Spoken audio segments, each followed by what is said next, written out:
దేవుని పరిశుద్ధ నామానికి స్తోత్రం కలుగును గాక. ఈ రోజుకైనా దేవుని వాక్యమును మనం ధ్యానించుదాం.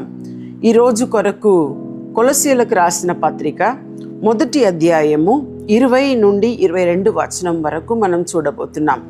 ఈ వాక్యంలో మనం చూసినట్లయితే, ఆయన సిలువ రక్తము చేత సంధి చేసి ఆయన ద్వారా సమస్తమును, అవి భూలోకమందున్నవైనను పరలోకమందున్నవైనను, వాటినన్నిటినీ ఆయన ద్వారా తనతో సమాధానపరచుకొనవలెననియు తండ్రి అభిష్టమాయెను అని రాయబడింది. మొట్టమొదటిగా మనం చూస్తే ఇక్కడ యేసుక్రీస్తు యొక్క సిలువ రక్తము గురించి మనం చూస్తున్నాం. ఈ సిలువ రక్తం మన జీవితంలో ఏం చేస్తుందంటే, అక్కడ రాయబడి ఉంది, సిలువ రక్త చేత సంధి చేసి ఆయన ద్వారా సమస్తమును, అంటే ఆయన రక్తము ద్వారా సమస్తమును, సిలువ రక్తము ద్వారా భూలోకంలో ఉన్న వాటిని, అంటే ఇంకా పరలోకంలో ఉన్న వాటిని అన్నిటినీ తండ్రి ఏం చేశాడంట, సమాధానపరిచాడు అని చెప్తూ, ఇంకా 21వ వచనంలో మనం చూసినట్లయితే ఇక్కడ రాయబడి ఉంది, మరియు గతకాలమందు దేవునికి దూరస్తులను. అంటే మనం పాత నిబంధనలో చూస్తే ప్రజలు నానా రకమైన బలులను, అర్పణలను, ఇంకా పరిహారములను ఇవన్నీ చెల్లిస్తూ దేవునికి దగ్గర అవ్వడానికి ప్రయత్నించారు. అంటే వారు అలా ప్రయత్నించినప్పుడు కూడా వారి దేవునికి సమీపించలేకపోయారు. కానీ కొత్త నిబంధనలో మనం ఏం చూస్తున్నామంటే, యేసు ప్రభు యొక్క సిలువ రక్తము ద్వారా సంధి చేసి అని రాయబడి ఉంది.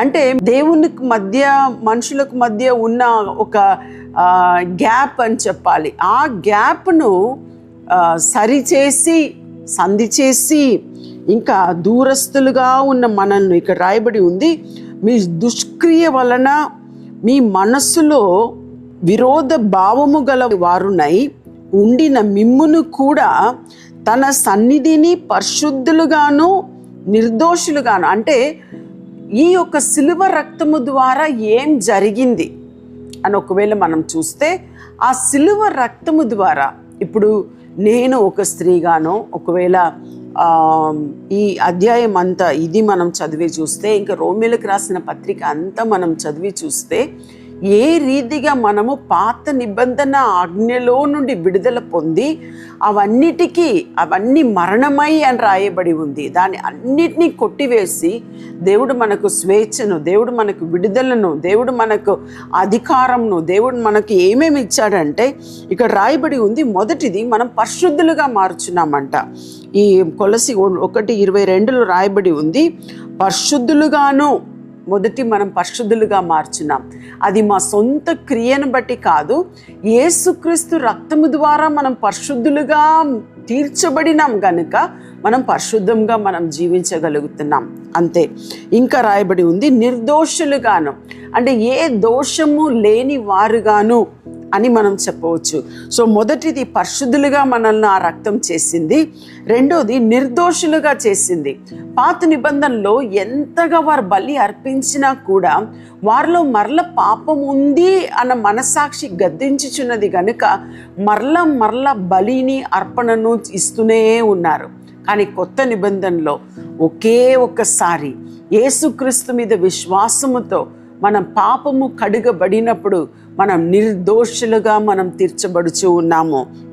అందుకని కొంతమంది అనుకుంటారు, నిర్దోషులుగా తీర్చబడ్డాం కదా, ఏమైనా పాపం మరలా చేస్తూనే ఉండవచ్చా? లేదు.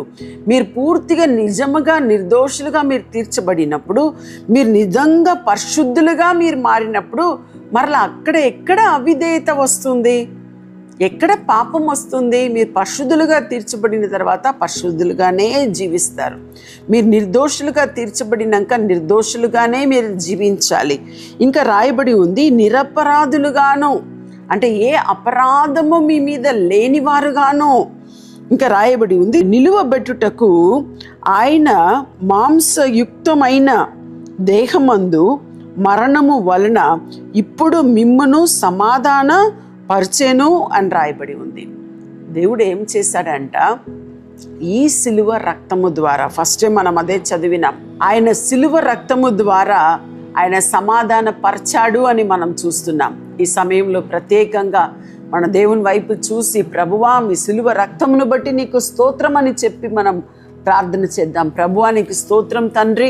ఎవరెవరు ప్రభువా నీ సిలువ రక్తమును చూసి ఇప్పుడు మొరపెడుతూ ఉన్నారో ప్రభువా, వారిని నిర్దోషులుగాను ప్రభువా, వారిని పవిత్రులుగాను పరిశుద్ధులుగాను మీరు తీర్చుచున్నారని మేము నమ్ముచున్నాం తండ్రి. మీ చేతికి ప్రతి ఒక్కరిని అప్పగిస్తున్నాను ప్రభువా, మీరే తోడుండి దీవించండి. యేసు నామములో అడిగి ప్రార్థిస్తున్నాం తండ్రి, ఆమేన్. ఈ ప్రోగ్రాం మీకు ఆశీర్వాదకరంగా ఉన్నదని మేము నమ్ముచున్నాం. ఫస్ట్ లైక్ చేయండి, తెలిసిన వారు మీ ఫ్రెండ్స్ అందరికీ మీరు షేర్ చేయండి, తర్వాత సబ్స్క్రైబ్ చేయండి. తప్పగా ప్రభు మిమ్మల్ని దీవిస్తాడు. ఇక రాబో వీడియోను కూడా మీరు చూడండి, దీవించబడండి. ప్రభు మిమ్మల్ని దీవించును గాక. God bless you.